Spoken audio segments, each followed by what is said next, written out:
hawakan nyo. Pag ganyan. Tapos hawakan nyo. Pag ganyan. Ayan. Tapos discard. So, yun na yun, di ba? I-open nyo. So, ito na nga si pag-open nyo ganon. Ito.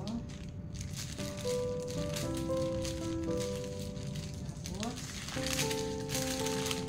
ito na nga yung folds na sinasabi. Again, do not touch the inside kasi sterile siya, di ba? So, dahan-dahan na lang ako.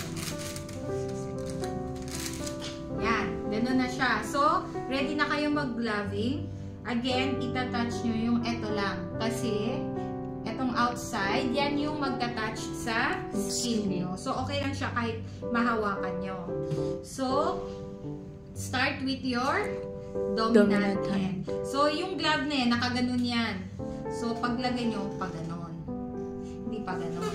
Ha? So, hawakan nyo ng maliit na ganon. Tapos, dominant hand.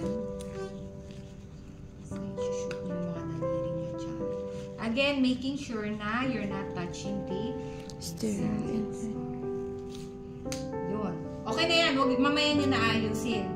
Tapos, ito, since naka-glove na siya, sterile na to. So, igagawin mo nyo. Para at least, again, do not touch yung etong outside part. So, yun. Shoot sa bangka. Yun. Tapos, pwede nyo nang ayusin. So, kung aayusin nyo siya dito, again, from the inside, hawakan nyo. Kasi sterile na to eh. So,